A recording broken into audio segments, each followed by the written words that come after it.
हमारी पुत्री विवाह के योग्य हो गई है। हमें उसके लिए योग्य वर ढूंढना चाहिए। लेकिन भाग्यवान, मैं बहुत ही दुविधा में हूँ। हमारी पुत्री इतनी रूपवान है तथा वह शास्त्रों में भी निपुण है।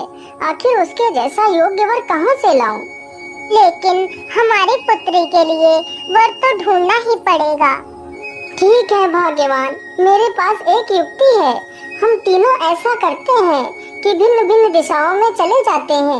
जिसे भी योग्य वर मिल जाए वह उसे अपने साथ ले आए। फिर हम उसी के साथ अपनी पुत्री का विवाह कर देंगे। इतना सोचकर वह तीनों भिन्न भिन्न दिशाओं में चले जाते हैं।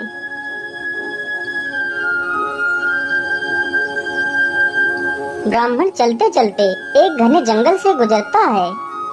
अरे ओ ब्राह्मण, इतनी जल्दी जल्दी भागते हुए कहाँ चले जा रहे हो?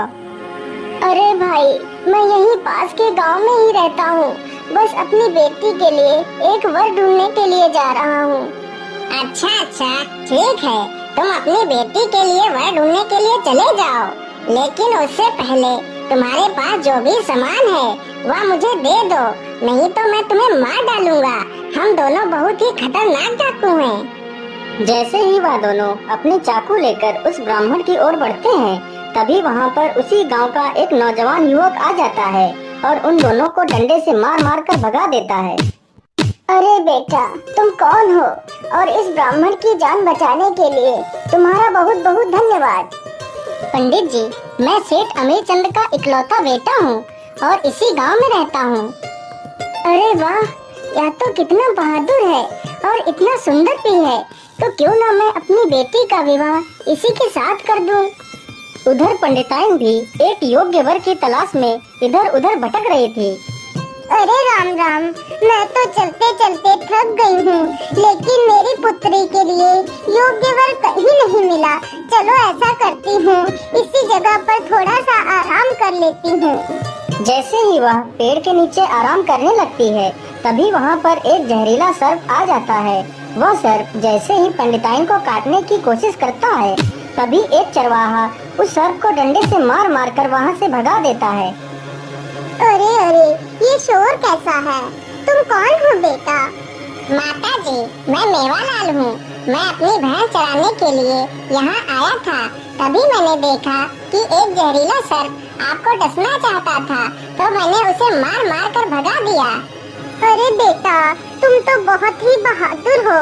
यदि आज तुम नहीं होते तो यह सर्प मुझे मार ही डालता। हे प्रभु, मेरी भांजी के लिए कोई अच्छा सा वर भेज दीजिए। अब तो मैं चलते चलते बहुत थक भी गया हूँ। वह चलते चलते बहुत थक जाता है तो एक पेड़ के नीचे सो जाता है।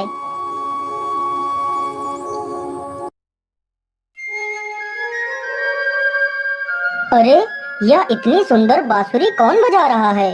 चलो चलकर देखता हूँ।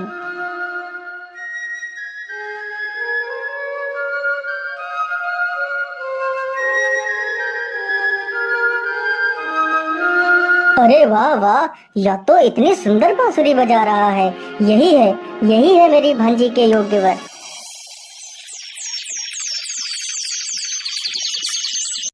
सुबह होते ही तीनों लड़के ब्राह्मण के घर पहुंच जाते हैं। इतनी सुंदर मंजरी को देखकर तीनों लड़के उससे विवाह करने के लिए उतावले हो जाते हैं। लेकिन मंजरी यह सब देखकर बहुत चिंतित हो जाती है। विवाह तो मैं ही करूँगा मंजरी के साथ, क्योंकि मैंने मंजरी के पिता की उन डाकुओं से जान बचाई है।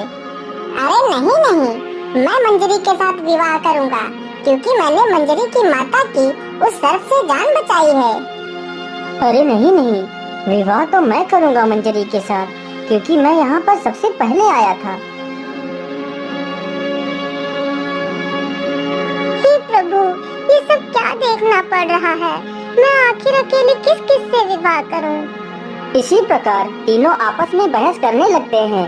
तभी वहाँ पर एक जहरीला सर्प आ जाता है और मंजरी को डस लेता है। हाय हाय, ये क्या हो गया मेरी बेटी को? निकल जाओ तुम तीनों यहाँ से। तुम्हारी वजह से ही मेरे बेटे को इस सर्प ने डस लिया है। तीनों लड़के बहुत दुखी हो जाते हैं। मंजरी का अंतिम संस्कार होता है। सभी लोग अपने अपने घर वापस चले जाते हैं, लेकिन वह तीनों लड़के अभी भी वहाँ से वापस नहीं गए थे। तीनों लड़के मंजरी के वियोग में तड़पने लगते हैं। एक लड़का मंजरी की अस्थियों को ले जाकर उनकी पूजा करने लगता है। एक लड़का मंजरी की राख को अपने पूरे शरीर पर लगाकर इधर उधर पागलों की तरह भटकने लगता है। और तीसरा लड़का एक योगी बन जाता है और इधर उधर भिक्षा मांगकर अपना गुजारा करने लगता है। हाय हाय मेरी मंजरी, तुम मुझे छोड़कर कहाँ चली गई? अब मैं तुम्हारे बिना कैसे रहूँगा? मंजरी, तुम मुझे छोड़कर क्यों चली गई? तुम्हारे बिना तो मेरी सारी दुनिया वीरान हो गई है। भिक्षान देही माता, भिक्षान देही। आइए ब्राह्मण देव, बैठिए, मैं अभी आपके लिए भोजन लाती हूँ। बूढ़ी महिला खाना लगा देती है। तभी वह लड़का मंजरी को याद कर रोने लगता है। अरे बेटा, तुम्हें क्या हुआ? तुम क्यों रोने लगे?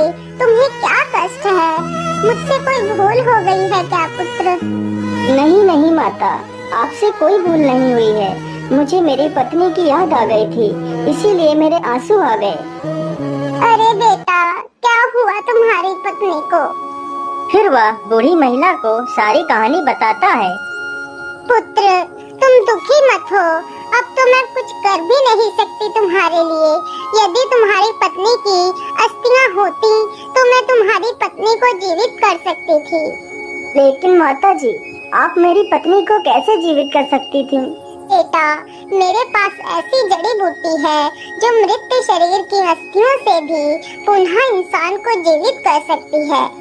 माता जी, आप मुझे वह जड़ी बूटी दे दीजिए। मेरे मित्र के पास मेरी पत्नी की अस्थियां रखी हैं। फिर वह बूढ़ी महिला उसे एक जड़ी बूटी देती है।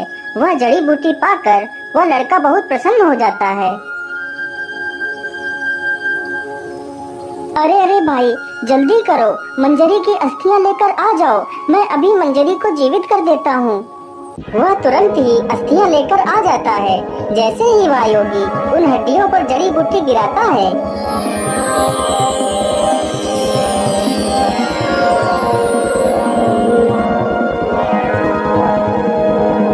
अरे वाह वाह, मंजरी तो जीवित हो गई है।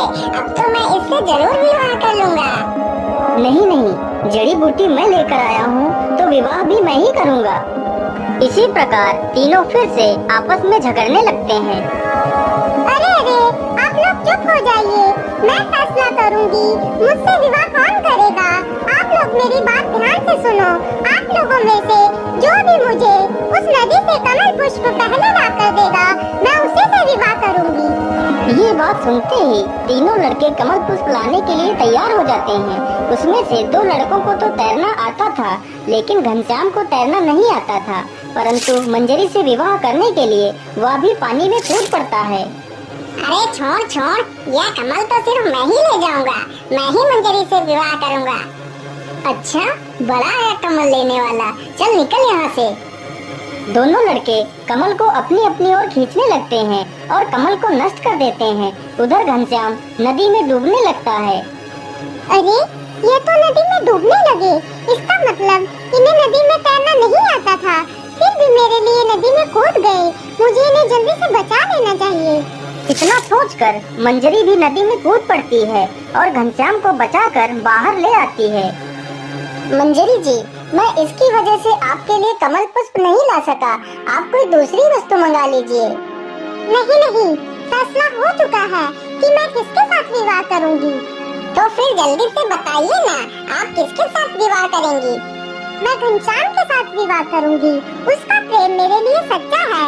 उसे पानी में तैरना भी नहीं आता था, फिर भी वह कमल पुष्प लाने के लिए नदी में कूदकर डूब गया। इसीलिए उसका प्रेम निस्वार्थ है।